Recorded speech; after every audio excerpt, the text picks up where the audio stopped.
Well, howdy, ladies and gentlemen. Today we're going to kind of pick up our discussion of the 60s and particularly the turbulent final years of the 60s. And if you went back and looked at kind of some of the trends of kind of America between World War II and, say, 64 or 5 or so, you had a couple significant factors. You had the general post-war economic prosperity and material comfort. You had the increasing and for the most part, the vast majority of it, nonviolent civil rights movement, and then you have the push towards involvement in Vietnam. And the back half of the 60s is going to see reactions against all of those things. The hippie movement as a reaction against the general American middle class culture. You're going to see not only we've talked about some of the vicious white response to the civil rights movement, but there's also emerges a radical response out of frustration to the slowness of the civil rights movement among many people that were sympathetic to the cause, but were thinking that this nonviolent approach was not causing change quickly enough and began to turn to violence. And then you have a reaction against involvement in Vietnam in terms of the largest anti-war movement in American history. And so we'll kind of look at how all these things come together. So the civil rights movement had reached a number of successes by 64, 65. Obviously, you had the Brown versus Board decision back in the late 50s. You had the Civil Rights Act of 1964, signed by President Johnson. 65, he comes back and signs another very important piece of civil rights legislation, the Voting Rights Act of 1965, which basically made it easier for black people to have the ability to vote, because obviously that had already been a constitutional requirement in the 15th Amendment after the Civil War, that they could not deny the vote based on race, color, or previous condition of servitude. But the South had found a number of ways around that.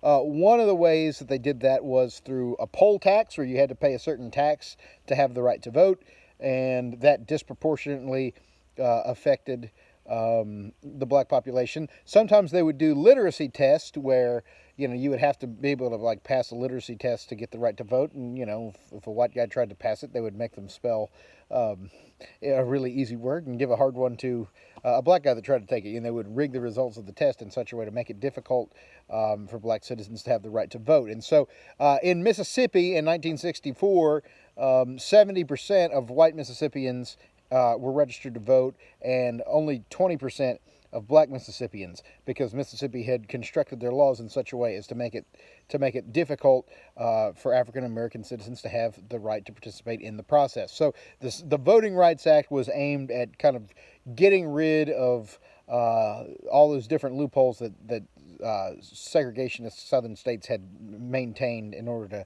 to prevent black Americans from voting. But even with the successes, a lot of people were starting to grow impatient with the rate of success.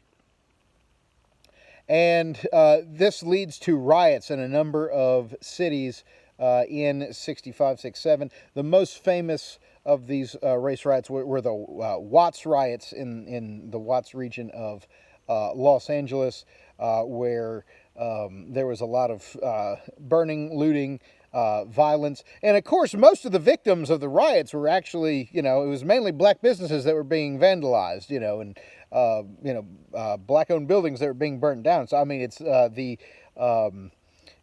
so it was not, the most effective tactic in the world to kind of lose patience and try to gain, rights by rioting or whatever. And one of the things that happened is it kind of helped polarize opposition. There was starting to be a little bit more, again, the Civil Rights Act was passed on a fairly bipartisan basis. There's starting to be a little bit more move toward moderation, and then you start having the riots and stuff like that, and it reinforces the prejudices of people that were in the moderates, or maybe a little bit who were bigoted but had some sympathy against the way some of the first protesters had been treated and they were starting to move, and then this kind of scares a lot of people back in the other camp. So it was kind of a radicalizing moment for, in a polarizing type phenomenon that actually sets back. If you actually look, by the time Dr. King is assassinated in 1968, his approval ratings had actually gone down a little bit because a lot of people who supported the first the civil rights movement in the late 50s and 60s kind of turned against him once once you started to see the riots and stuff like that, even though King did not support the riots. I mean, King consistently argued for nonviolence. But you start to have a few groups that come out of the civil rights movement that are less traditional liberal and more like radical left, and that are less committed to and by radical left I mean like the pushing communist left. I don't mean votes for Democrats. I mean like borderline communist type stuff. And in addition to that, tended to start to move away from,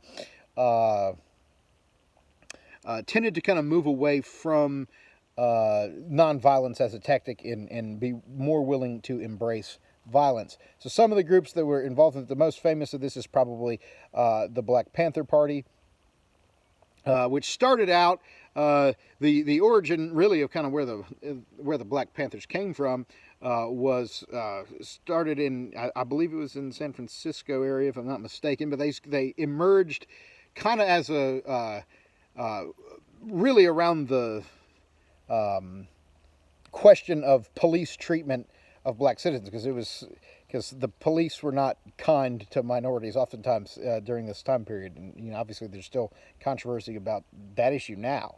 And it's not as cut and dried as people might be tempted to think, but there certainly was a lot of problem of mistreatment by police, certainly back in those days for sure. And so the Black Panthers started like kind of organizing a movement to kind of like show up, basically to arm themselves openly and kind of show up. If they see black people pulled over by police, they would pull over and flash their guns to make sure the police knew that there was, basically, I mean, you could argue that that's you're trying to be intimidating the police, but in actuality, that's kind of what the Second Amendment was there for. I mean, I think that's fairly consistent with what was on the minds of the people that wrote the Second Amendment to the Constitution, was, the idea of the armed populace being a check on abuse of police powers by a potentially oppressive state. And you can't blame them for feeling like they were in that situation, because there's a great extent to which they were.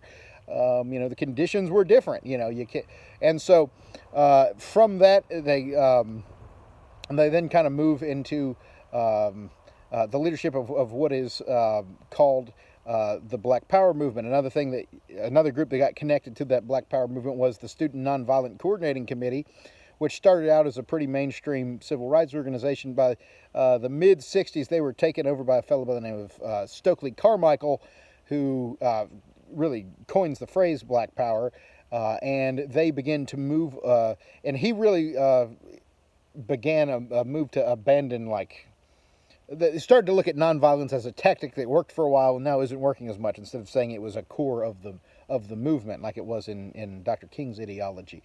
Now, one thing about Black Power, there's a kind of a misconception that it necessarily means like black supremacy, or that it's like the direct counterpart to like what the Ku Klux Klan would argue for. That's not entirely accurate. A lot of the meaning of the phrase was about kind of taking, blacks taking control of the civil rights organizations themselves, instead of, relying so much on white sympathizers. Some of it was in terms of like actually giving them empowerment to have a say in society and so on. But there were elements, especially connected to the Panthers and especially the Nation of Islam, that did have a kind of black supremacist ideology. And so the Nation of Islam was a group that emerged. They're not truly Islamic. They're rooted in Islam the same way like Mormonism has some Christian roots, but became a different thing. But they really did, the Nation of Islam really did teach that white people were devils and that actually had been created by a black mad scientist at some point in the past, and and that the natural order of things would be black supremacy over the world, and that they were led for a while in the '60s by a man named Malcolm X, who kind of started to move away from some of that stuff right before he got killed over it, and then in the recent decades by a man named Louis Farrakhan, who's actually still alive. And so there, some people within the Black Power movement had sympathy with that, and then there were others that kind of meant a different thing when they said that. There's certainly a lot of ordinary, average guys on the street in, in America's, urban environments that responded to Black Power language, but didn't necessarily mean it in a Nation of Islam type of way. So there's some subtlety there. It'd be an oversimplification to say that the Black Panthers are like the Klan for black people. That's not really true. In fact, there's a certain extent they weren't right in everything they did or believed, but there's a certain extent to which I can put myself in their shoes and see how you would have been tempted to be into the Black Panthers or a group like that, because you really did have a situation where they were being oppressed by the society and of the time, and so I can understand I can even understand the temptation to violence to a certain extent, although I really wish they hadn't gone there. Where those groups really got awry, though, was their complete abandonment of kind of any sort of sympathy to American ideals, and kind of moving in a very hard left direction that was probably more sympathetic to a government like Castro's Cuba than they would be to our own. And so I certainly can understand if I'd have been a black man alive at the time, I would have been very angry probably at the American government. But that doesn't mean that trying to move toward something like they have in Cuba or something was a good idea. And that's what a lot of these groups got caught up in, was they started to reject the whole American system. Whereas Dr. King was still saying, he was, you don't want to take away some of the radical edges off of some of his beliefs either. I mean, he was probably what you would consider a democratic socialist, but he still believed in,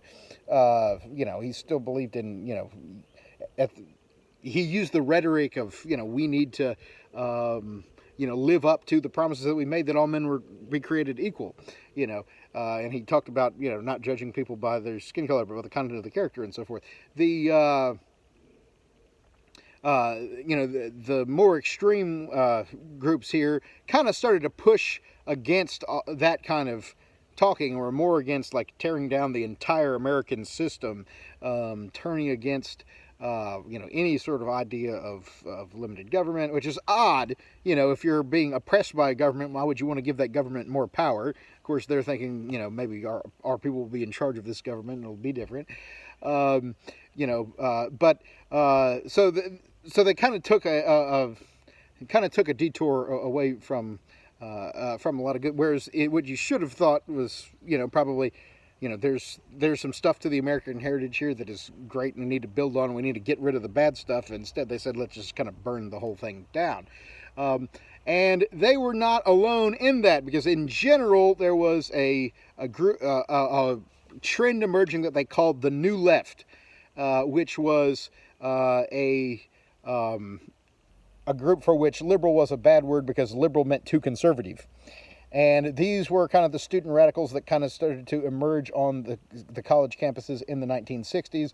A lot of them actually, if you look at their backgrounds, a lot of them were really spoiled rich kids who kind of, were kind of probably rebelling against their parents as much as anything. But many of them became diehard true believers in what they were hearing as well. A lot of them also become this New Left stuff also becomes the fuel of the Vietnam War, the anti-war movement. Well, and one of the main organizations for spreading this kind of radicalism was the Students for a Democratic Society, SDS, which was founded by a man by the name of Abbie Hoffman. You might remember his character in Forrest Gump. He's the guy with the red, white, and blue shirt on who, Forrest says he liked to say the F word a lot. That was Abbie Hoffman. And in that movie. And so the SDS is this group that is basically calling for a complete undoing of American society. A lot of them catching on. We're going to talk about feminism a little more next week. A lot of them are, catching some of these feminist thoughts and basically saying we should tear down like the existence of the family because it enslaves women. Tear down, wanted to tear down the entire American government. Basically wanted to, and some of them. So there's a couple groups within which you would call the anti-war movement. Some of them were. So some of them were kind of peace-minded liberals that kind of just wanted to step down tensions with the Soviet Union, even if it meant making peace with their existence for the sake of not risking nuclear war. And there were also a few conservative dissenters that would have agreed with that opinion, although the right had mainly moved in favor of the Cold War, even though Truman, started it.